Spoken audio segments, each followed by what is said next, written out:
welcome. How are you doing? You're doing okay? Good to hear. Now please all settle down so we can start. I wanted to welcome you all to your first Greek lesson. This must be very exciting for you. Yeah, I can only imagine. So I've set this up. There is no pressure. You don't need to feel anxious. You don't need to worry.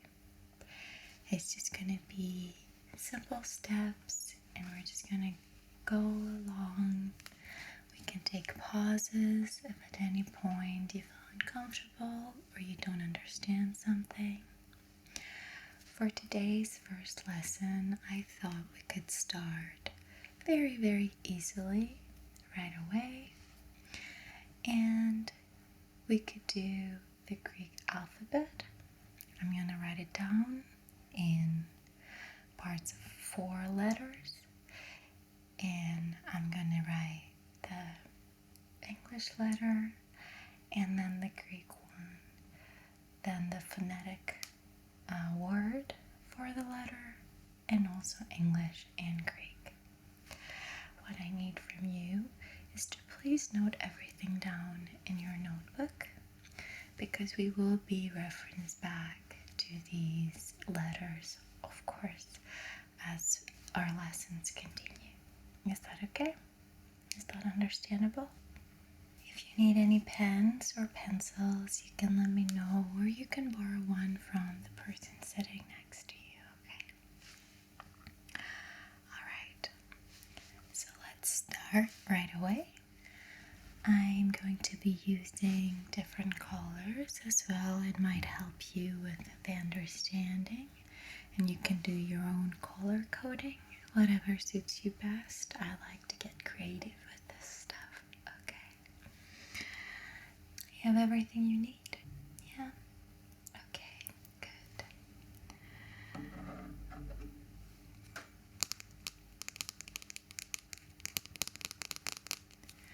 So, I'm just gonna start and write the English letter first, because I think it's best when people that learn a new language at an older age, they have something of their own language to reference back to. Okay? So, we have, of course, the letter A.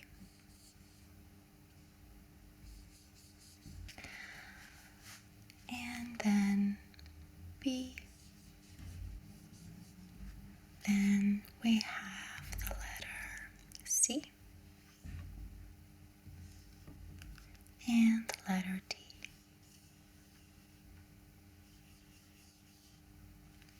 Okay. Now, I promise my handwriting is better when I'm not writing standing up. I think we all had that issue at school when we would be called at the board and suddenly we would forget how to write. Okay, so then the Greek letters for these are alpha,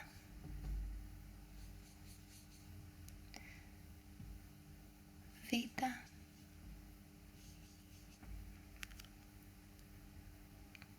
are you writing everything down? Yeah, please make sure to do so. Gama, και delta. Now, don't worry. I know that your first reaction might be, what on earth are these symbols?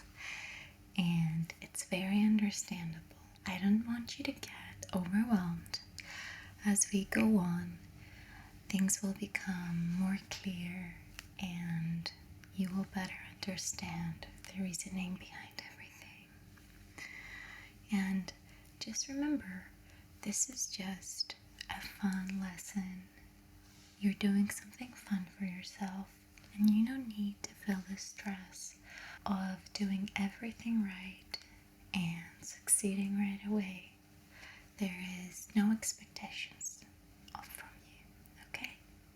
you enjoy yourself. So, these letters, alpha, beta, gamma, delta. Okay? Now I will continue and I will write how you spell out these letters. I will do so first in English and then in Greek, and then we will move on. So first we have alpha, like we said.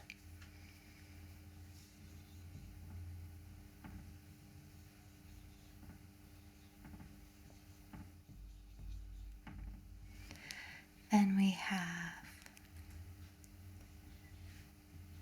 beta, theta. Then we have gamma,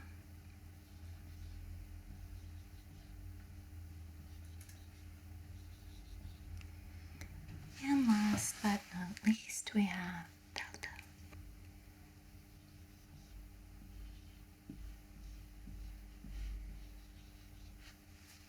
Okay, good. And now for the part how you spell it out in Greek. You might notice that I put a little line above the vowels like they do in French. This is to sort of make clear where the emphasis of the word is being on. So it wouldn't be alpha, it would be alpha. So where you see it, that's where you put the vocal emphasis. And then how you write that in Greek, write these symbols to your best of your ability. Like I said, don't stress out. And it is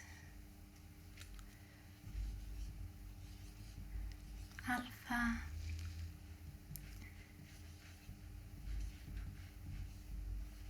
beta,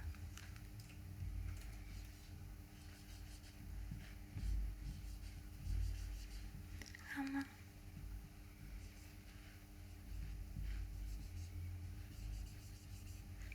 delta. Okay. I will give you a few seconds to write this down and then we will move on. And if you have any questions, we will go over them at the end of the entire alphabet. Okay? Perfect. Now that you've wrote everything down, we will continue on in the next four group of letters. Only this time I will leave the space in the front empty and I will write the Greek letters right away, because obviously some of the alphabet's letters don't match with the English one, but I want to make it as easy as possible to link it to something phonetically, so I will put something else at the front. You will see. So I have epsilon, zeta, eta, theta. Okay, here in the front, this is quite the same. This is like we say the E. Okay, and this has the same significance as the English letter Z. Now this might look like the letter H, but that is not the case, because here we use it as the I or the E, as we would say. So I will put a double E so you know how to say it phonetically. So this is E, ita. And then this also doesn't have a literal translation to the English alphabet, but it is pronounced th, like TH. So now, how you would say those, it would be epsilon.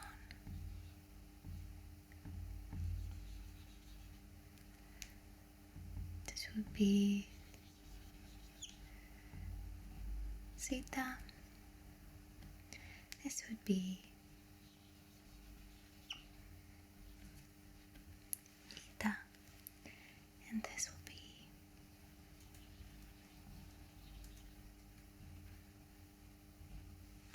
theta. Okay. And then we would have how you write it in Greek, which would be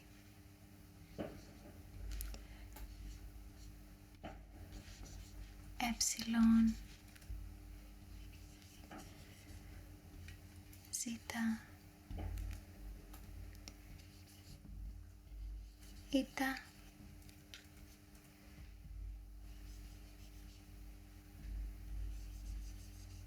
theta. You will notice that each letter, each word that represents the letter starts with the letter that it represents. So epsilon starts with e, and then zeta starts with the z, and the eta starts with h or the e, and then the theta starts with this. Okay? Please write that down so we can go along. Perfect. So now I will erase everything.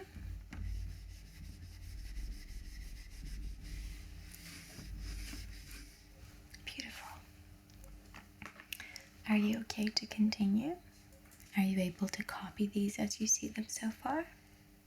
Okay, that's great. You're doing really good, by the way. Right. So I will again write the Greek letter, and then I will show you how it could be represented in the English alphabet, in the English language. Okay? We have iota, kappa, lambda, mi.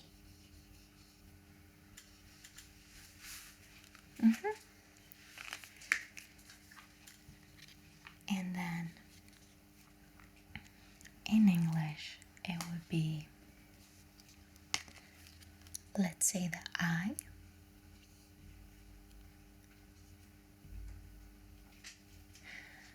For example, if you use the word idea, this you pronounce I, but the word idea in Greek is idea. So you don't use this letter like an AY, I. You use it like an E again, like a double E. This might sound confusing as the previous letter, ita, also has the same pronunciation. The thing is that it's used differently inside words to convey different meanings. It is basically more about vocabulary and how it changes words rather than the actual vowel itself. But that is, we're getting into too much detail right now. So then K, kappa will be a K. You can use it in the same way in a word. And then lambda is the equal of L. You would say lemonade, same way you would say limonada. Okay? And then M has the same phonetic significance as M. Mi, M. Marmalade, marmelada. Okay? And how you would say this in English? Iota would be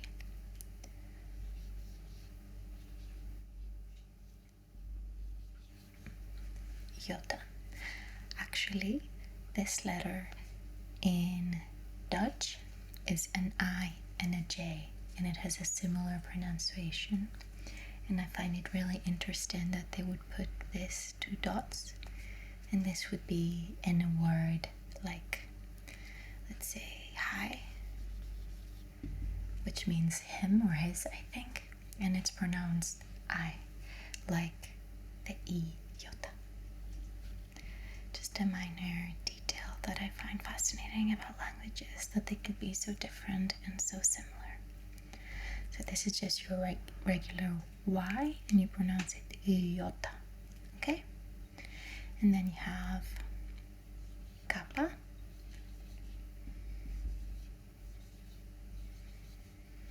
then you have lambda,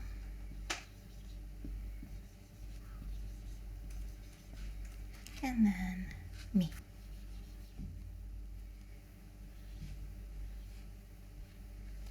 Me, okay? And you write these out in Greek like this.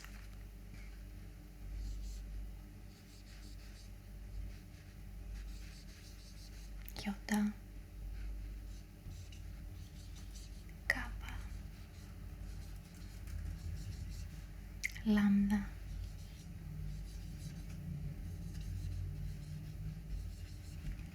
me. And you can already notice that this looks kind of like this, and it has a similar phonetic structure, but we can talk about this in the next lesson or in a different one. Please write that down. I, jota, kappa, lambda, me. Okay, εντάξει.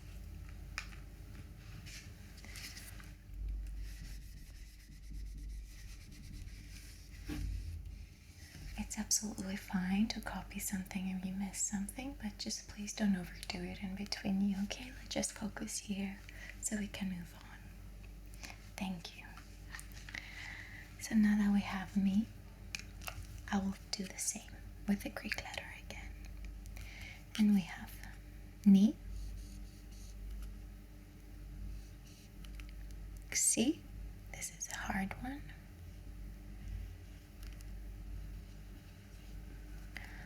omicron, b. Okay?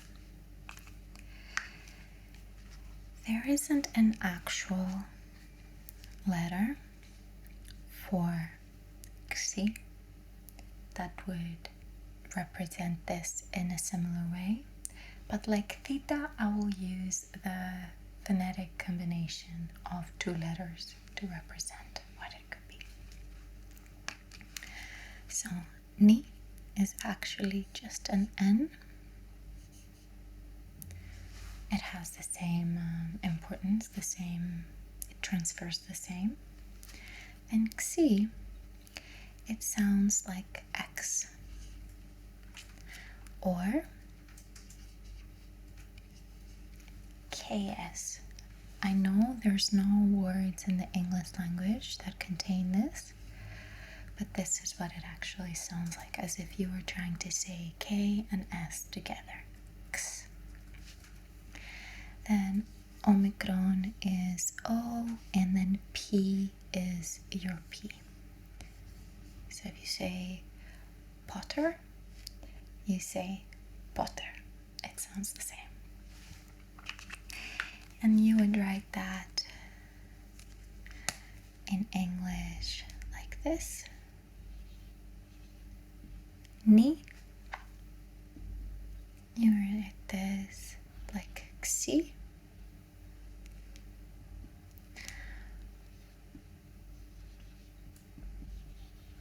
Omicron.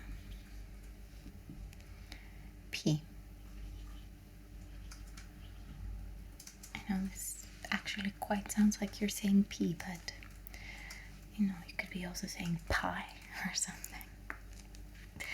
And Then how you write it in Greek. This is one of the easy ones. It's ni,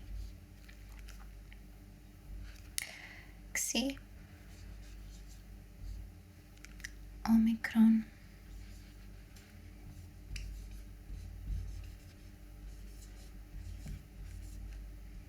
kipi, and p. Ni, xi, omicron, p. Okay?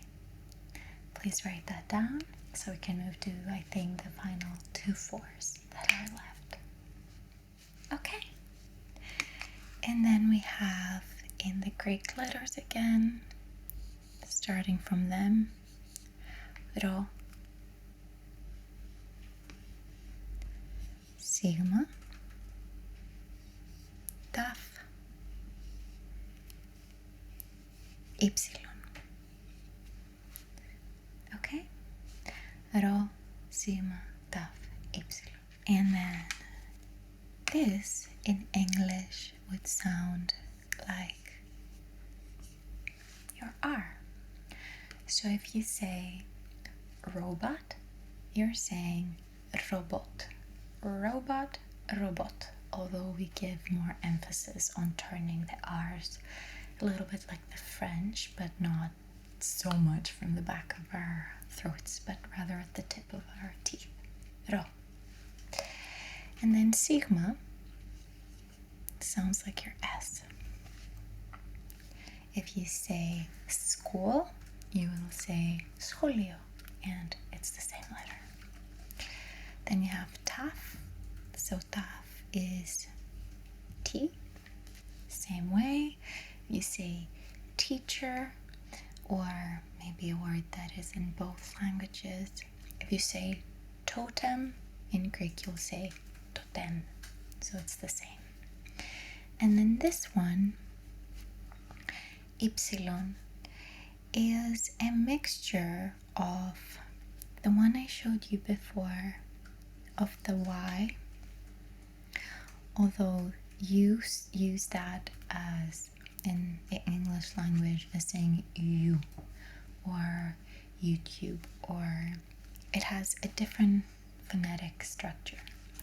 But in French, this is called the Y, which means the Greek Y, because they're very similar in their phonetic abilities and translation.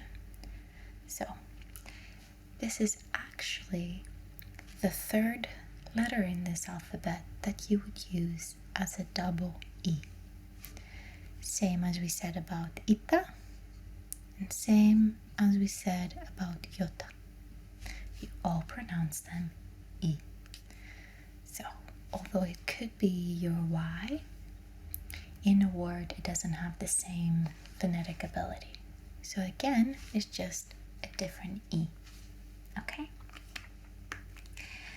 And you would spell that in Greek, ro, in English, I mean. Sigma,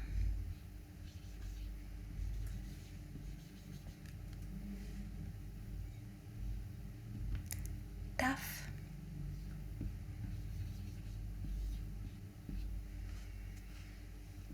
and epsilon.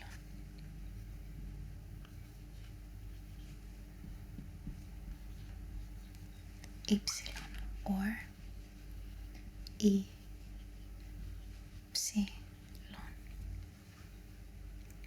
Okay. And you would write them in Greek, ro, sigma,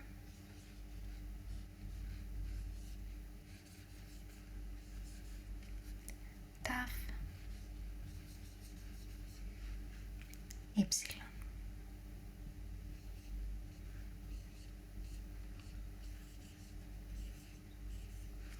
Okay, let's say them again. Rho, sigma, taf, epsilon. Take a few seconds to write it down, okay? And then we will continue with the last group of 4.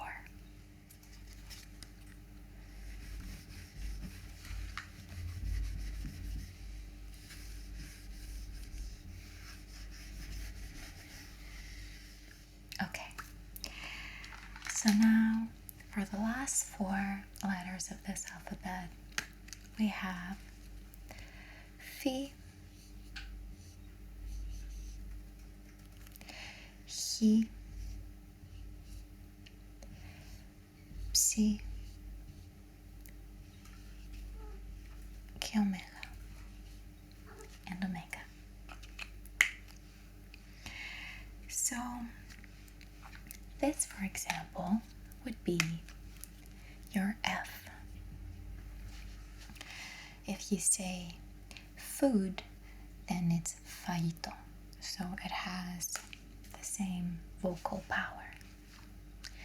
Then this one, it looks a little bit like X, right?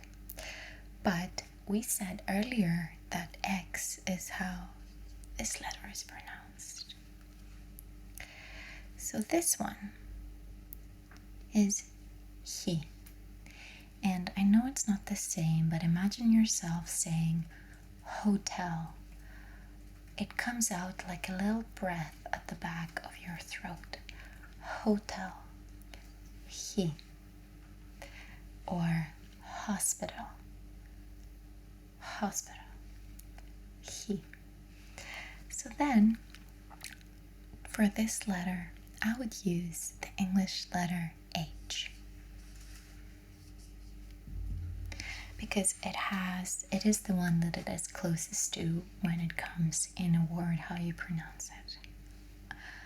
And then Psi doesn't actually have one letter, but in a word, you will make it sound like PS, like trying to say these 2 words and letters together.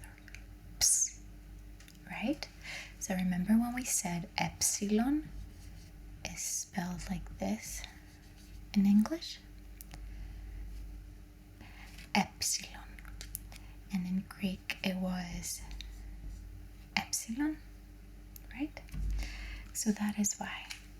So this letter translates to PS phonetically. So let me clear that away real quick.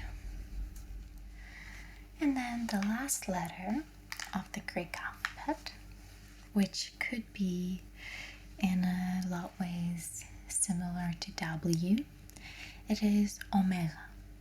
Omega sounds like omega. You know, in sororities in the United States, they use Greek letters to represent their names, and they do actually sound exactly how the Greek letters are pronounced. So when you say you are someone's alpha and omega, it means you are someone's totality. You're its start and its beginning, because it's the first letter of the alphabet and then the last letter of the alphabet. And this is just like our O. This is just a different way to write O. Like the other one was, the Omicron. And the reason for that is, again, for reasons of writing, because these 2 O's have different significance in a word and signify different things. Whether it's a verb or an adjective, it can completely change the meaning. Okay, but I won't bother your mind with these details just yet. So you would write this in English, Fi. Okay, he. Like you would exactly say he is, you would say he. Psi. And omega. Omega. Okay. And then in Greek, you would write that Fi, He, Psi. These are quite the easy ones, aren't they? And then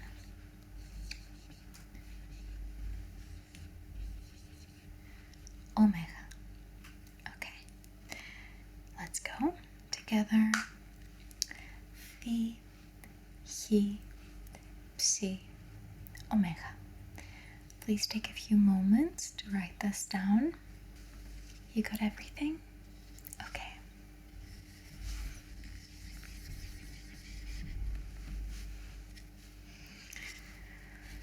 How are you feeling? Are you stressing out? I really hope not. I know this seems like a lot of ancient handwriting from maybe a horror book or something, but everything becomes clear as you progress. For example, if you're trying to make a recipe and someone says you should julienne these carrots, you may not know what that is, but if you're interested and you put some effort in it and you continue trying, you will only be able to better understand, and with enough time you feel fully confident in achieving what you want and making, for example, the perfect meal. So in this case as well, as long as you really want it and you're really interested, you just gotta make sure you take it light and it makes you happy, and just push yourself to better understand it, but don't push yourself to the point where it's not fun anymore. Okay? And if you have any questions, I'm right here. You can always email me in the school's account, and I'll get back to you if you have any questions or any difficulties, and we're just going to be really great. Okay? Just please make sure to clean everything up because this space will be used again. Okay? Gather your stuff and throw away your trash. Alright? And I will see you next